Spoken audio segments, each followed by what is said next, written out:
My name is Sam, and I am a trash man. Now, I love the beach. In fact, everyone loves the beach. But unfortunately, lots of our beaches are getting covered in rubbish. Today, we're going to learn about what we can all do to look after the beaches that we love.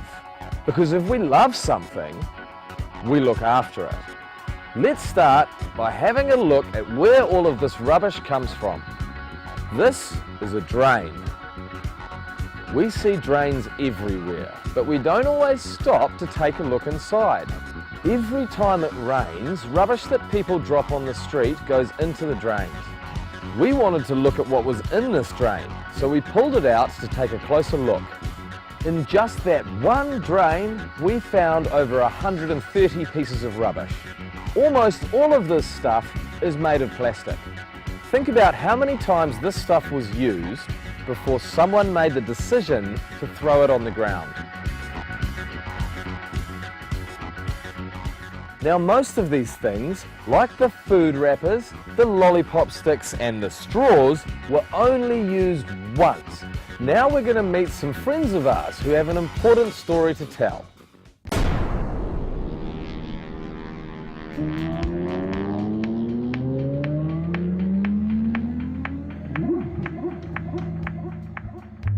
Attention! When you drop litter, Trash! Down here! Come on to shag! when it rains, everything on the street is washed down. Drains, creeks, streams and estuaries, which lead out into the harbour and oceans.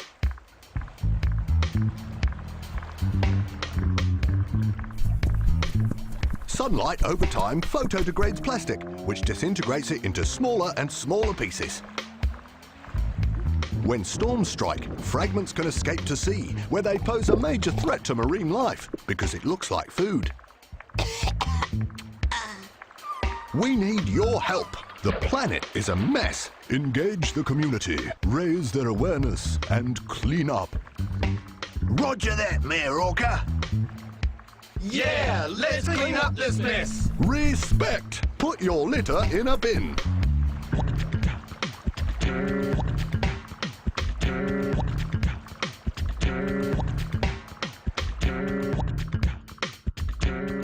Do your bit to help us defend our oceans. Please don't let rubbish lie around. This is Captain Snapper, over and out.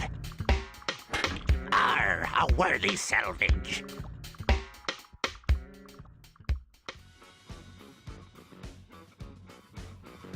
As we've just seen, rubbish goes into the drains and flows out to sea. The rubbish we drop also goes into the rivers. And we all know where the rivers go, into the sea. The wind also blows rubbish into the ocean. Once it's there, it usually floats on the surface. There are some big differences between natural products, like things that grow on trees, and man-made products like plastic. Things that are natural can break down. Think of a piece of fruit like an apple. When you take a couple of bites out of an apple and you leave it, it starts to turn brown. This is because it's natural. If you left the apple there for a long time, tiny little things called bacteria would break it down and the whole thing would be eaten away. This is a process called biodegrading. Unlike natural things that biodegrade, plastic products do not. Nothing likes eating plastic. When plastic has been in the sea for a long time, it becomes weak and smashes into smaller pieces. But these little pieces never go away. The problem is, it floats on the surface and looks like food for animals that live in the sea. Behind me is a map of the world. The big white areas on the map are called gyres. Gyres are areas where the ocean currents come together and go round and around in circles. For millions of years, everything that has been carried around in the ocean currents has been food. But now that so much plastic rubbish from land is going down our drains, out of our rivers and into the ocean, we find millions of small pieces of plastic rubbish mixed in with all the food. We're about to go to a place called Midway Atoll. It's right here.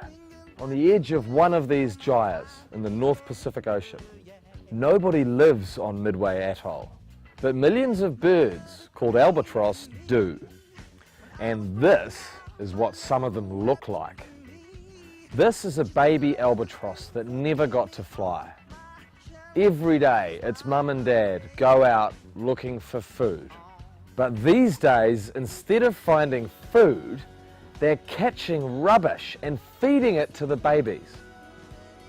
The babies' stomachs fill up with rubbish, so there's no space left for food. The baby albatross are starving to death. And this is not just happening to one bird. In this picture, you can see how the body of the bird is starting to disappear. That's because the bird's body is biodegradable. It's natural, like an apple, but the plastic stays. I bet you didn't know that we have turtles living right here in New Zealand. Turtles are beautiful creatures. They've been around since before the dinosaurs. Now, turtles like to eat slimy, wobbly jellyfish. Now I want you to think of a plastic bag floating around out at sea, being moved in the waves and the currents. The plastic bag looks like a jellyfish. So if plastic bags look like jellyfish and turtles eat jellyfish, what do you think will happen when a turtle finds a plastic bag in the ocean? That's what happened to this turtle. He ate a plastic bag thinking that it was a jellyfish. This is happening right here in New Zealand. Here's another photograph of a turtle. She was found still alive with that plastic ring around her middle. Someone dropped that plastic ring on the street. When this turtle was a baby, she swam into that plastic ring and was forced to grow around it. Can you imagine having a really tight belt on for 20 years? It wouldn't be very comfortable, would it? A turtle's shell is really tough, so this photo shows us just how strong and long-lasting plastics can be. When plastic litter enters the ocean, the sun and the waves break it down into smaller pieces which float on the surface. In the ocean, plastics act like a sponge for chemicals, attracting and sucking them in, which can make them really toxic. The fish and other creatures that live here then eat the plastic because it looks like food. The poisons from the plastic go into the body of the fish. When small fish are eaten by bigger fish, the poisons go into the bodies of the big fish. They get more and more toxic as they travel up the food chain. For those at the top of the food chain, like humans, these poisons can make us very sick. 1 in every 3 fish found in the North Pacific Gyre have plastics in their stomachs like this one. Heaps of people like to catch and eat fish, but we don't want to eat fish that has been eating plastic because it will make us sick. I love fishing, it's lots of fun. And when I catch big fish like this one, I am at the top of the food chain. I want to be catching fish that doesn't have poison from plastic. That's why I'm talking to you today. We can all help. Solutions are easy and fun. Most people haven't seen this video, and most people have no idea that rubbish on the street flows into the sea. The first thing we can do is make better decisions about where our rubbish goes. Usually that just means putting your rubbish in the bin, or taking it with you until you can find a bin. The next thing we can all do is talk about this problem. Everyone watching this video is important because you now know a lot of stuff that other people don't. So tell your friends, tell your neighbours, you can even tell your mum and dad. We need you to help us tell as many people as possible about this issue and spread the word. The next thing we can all do is go out and keep the places we live in clean by picking up rubbish. Lots of people head out to the coast to pick up rubbish all over the world, all the time. It's actually fun. Remember that rubbish anywhere on the ground gets into the ocean every time it rains.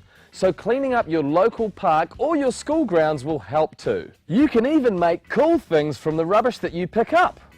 This dolphin was made from plastic bottle caps that school kids picked up from just one beach.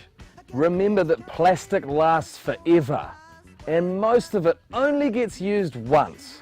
So think about buying things that last for a really long time. You can find out more online at loveyourcoast.org. And remember, try to use less plastic and put what you have to use where it belongs. It's a